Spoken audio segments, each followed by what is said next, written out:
अस्सलाम वालेकुम बेटा। उम्मीद है कि आप सब स्टूडेंट्स खैर खैरियत से होंगे। बेटा आज हमारा चैप्टर 8 लास्ट टॉपिक डेप्रिसिएशन, हमारे कोर्स आउटलाइन का लास्ट टॉपिक डेप्रिसिएशन। डेप्रिसिएशन क्या होती है कि कोई भी चीज है, आप उसको खरीदते हैं, यानी कि प्रॉपर्टी कह लें, कोई भी चीज आप कह लें, तो वक्त के साथ साथ उसकी जो वैल्यू कम होती जाती है, उसको क्या कहते हैं कि वो अपनी वैल्यू डेप्रिशिएट करती जा रही। क्या करती जा रही है? डेप्रिशिएट करती जा रही, कम करती जा रही। तो उसको हम क्या कहते हैं? डेप्रिसिएशन। डेप्रिसिएशन क्या कहती है? Let C is equals to original value of machinery. कोई भी मशीनरी है, कोई भी फैक्ट्री लगाई है, उसमें कोई मशीनरी परचेज की है, तो उसमें ओरिजिनल जो वैल्यू थी मशीनरी की, यानी कि ओरिजिनल कॉस्ट थी, वो क्या है? सी। टी क्या है? Scrap after n years of useful life. T से मुराद ये है कि उसको यूज करने के बाद जितने साल उसको यूज किया है, उन सालों के बाद उसकी क्या प्राइस रहेगी, उसकी क्या वैल्यू रहेगी। और आर क्या है? Percentage rate of depreciation. तो इसका मतलब फिर डी का आपके पास टी का फॉर्मूला क्या बनता है? टी आपके पास किसकी इक्वल होता है? C into 1 minus R divided by 100/n। अगर बेटा इस फार्मूले को आप कंपेयर करें कंपाउंड इंटरेस्ट वाले में, तो क्या ये टी आपके पास अमाउंट होती थी? तो अमाउंट क्या होती थी? जो बाद में आती थी। ऐसा ही है ना, जो बाद में आती थी। बाद में मेरे कहने से मुराद है कि प्रिंसिपल के बाद आपके पास अमाउंट आती थी। कितना प्रिंसिपल लिया, उस पर इंटरेस्ट लगा, उसके बाद आपके पास अमाउंट आती थी। ऐसे ही होता था। तो क्या ये आपके पास टी आपके पास अमाउंट की जगह आ गया? लेकिन यहां पे फर्क क्या है? ये इंटरेस्ट नहीं लग रहा, ये उसकी वैल्यू कम होने के बाद आ रहा है। जब इंटरेस्ट लगता था तो प्लस का साइन, जब कम हो रहा है तो यहां से वो इंटरेस्ट रेट माइनस हो रहा है। सी प्रिंसिपल, यहां पे पी आता था, लेकिन यहां पे हमने सी लगाया। क्यों? सी क्या है? Original value of the machinery, यानी कि ओरिजिनल या इनिशियल अमाउंट जो होती थी आपके पास प्रिंसिपल में। तो आप यहां पे पी की जगह वो लिखते थे, यहां पे आपने सी कर दिया जस्ट कि आपने original value of the machinery लिख दी, कि जो उसकी इनिशियल जो अमाउंट थी।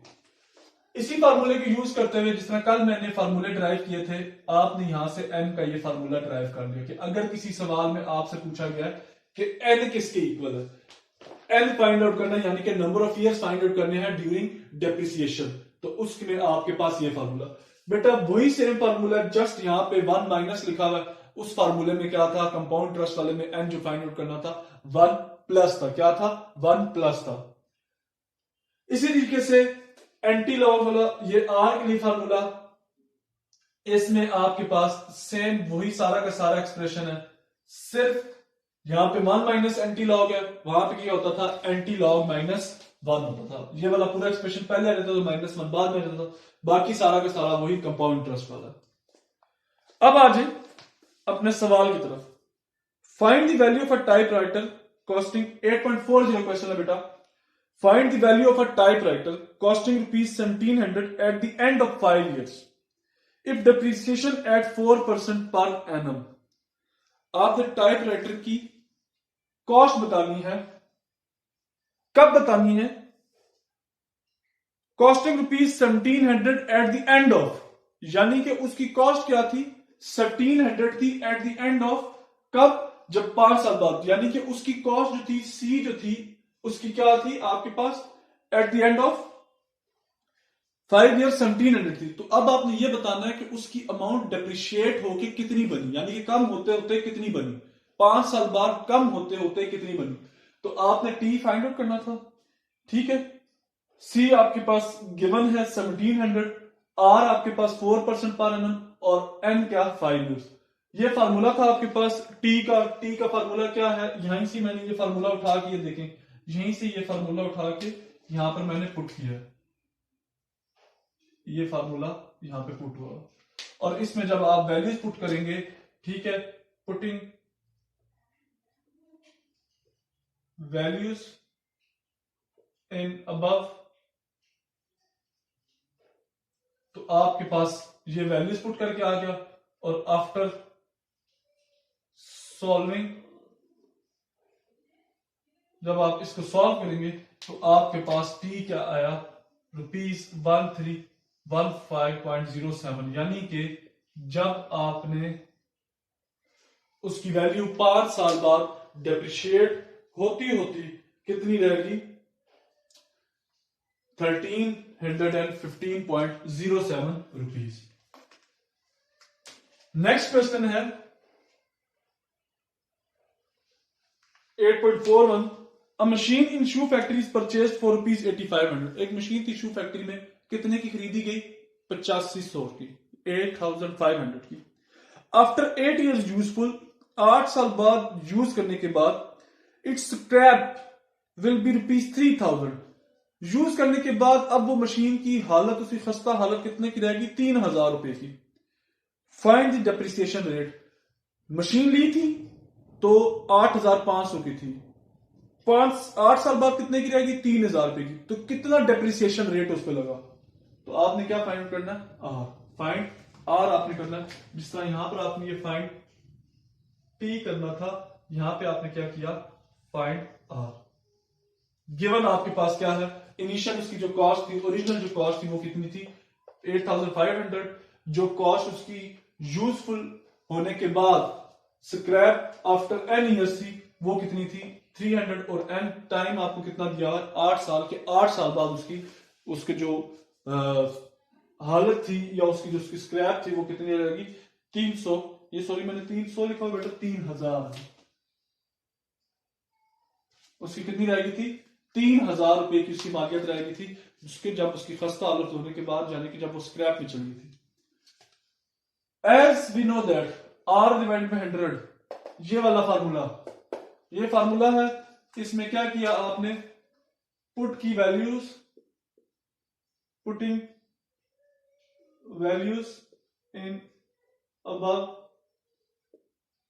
फार्मूला, आपने वैल्यूज पुट की तो आपके पास आर डिवाइडेड बाय 100 ये आ गया।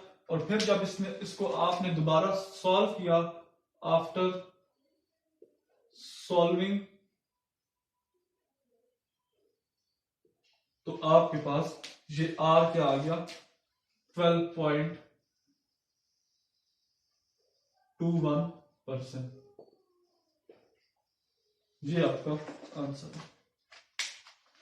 सिंपली बेटा जस्ट वैल्यूज निकालनी थी। आज के दिन आपका एक फार्मूला था और उस फार्मूले से आप चाहें तो 3 या 4 ड्राइव कर सकते हैं। वैसे तो 1, 2, 3 फार्मूले आज आपने किए। उसके बाद नेक्स्ट है 8.42, last question. The machinery in a factory is purchase for rupees 50,000। एक फैक्ट्री में मशीनरी परचेज की गई जी जनाब 50,000 रुपए की। Rate of depreciation 6%। Rate of depreciation 6%। After how many years, कितने सालों बाद इट्स वैल्यू विल बी 20,000। कितने सालों बाद उसकी जो कॉस्ट है वो कितनी रह जाएगी, या उसकी वैल्यू जो है कितनी रह जाएगी? 20,000 रुपए। तो इसका मतलब आपने फाइंड क्या करना था? हाउ मेनी ईयर्स था, तो इसका मतलब फाइंड आपने एन करना था। गिवन इनिशियल कॉस्ट 50,000 रुपए थी, यूजफुल होने के बाद उसकी 20,000 रुपए रहेगी, और डिप्रिसिएशन रेट क्या था? 6%। आपको पता है एन का फार्मूला क्या है? Log of T minus log of C. आपने यहां पे वैल्यूज पुट की, ठीक है, पुटिंग वैल्यूज आपने पुट की, आपके पास ये आया। लॉग ले लिया, लॉग 20,000 का ये आता है, लॉग 50,000 ये आता है। उसके बाद 1 - 6 डिवाइड बाय 100 आपके पास 0.94 आता है। इसका लॉग लिया तो ये आ गया। इन दोनों को माइनस किया तो ये आंसर आ गया। आपके पास 14.8 ईयर्स आ गए। आपने इस 14.8 ईयर्स को अगर कन्वर्ट करना है इसमें, तो आपने बाआसानी इसमें कन्वर्ट कर लिया डिवाइड बाय 12 करके, तो आपके पास ये क्या आ गया? 14.8 ईयर्स को आपने 14 × 4/5 लिख लिया। ये आपका आंसर है। ये आपका बेटा अगेन एक बार फिर रिपीट करता चलूं। आज के दिन मैंने आप लोगों को 3 सवाल करवाए। तीनों के तीनों सवाल आपके डेप्रिसिएशन से रिलेटेड थे। डेप्रिसिएशन क्या कहती है कि कोई भी चीज, कोई भी मशीनरी या कोई भी ऐसी प्रोडक्ट आपके पास हो जिसकी for the time being price जो है कम होती जाए, उसकी वैल्यू में कमी आती जाए, उसको हम क्या कहते हैं, डेप्रिसिएशन कहते हैं। तो सी आपके पास क्या था, original value of the machinery थी।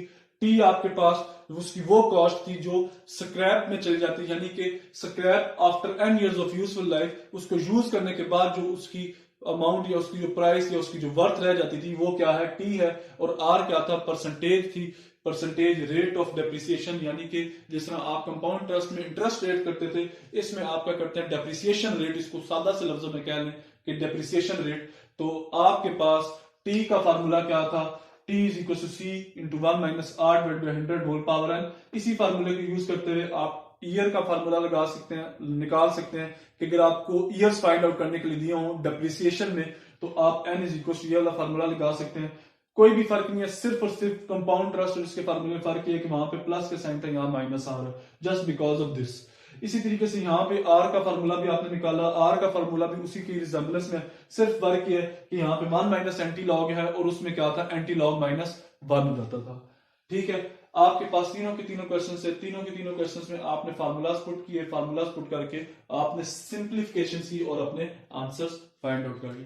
बेटा घर में बैठ के इनकी प्रैक्टिस करें, निहायत इंपॉर्टेंट चैप्टर था आपका पेपर पॉइंट ऑफ व्यू से। इसी के साथ ही आपका कोर्स खत्म हो चुका है, बीकॉम का कोर्स आपका खत्म हो चुका है, बिजनेस मैथ से रिलेटेड और बिजनेस स्टैट्स से रिलेटेड। ठीक है बेटा, थैंक यू सो मच। अल्लाह निगहबान, अल्लाह हाफिज।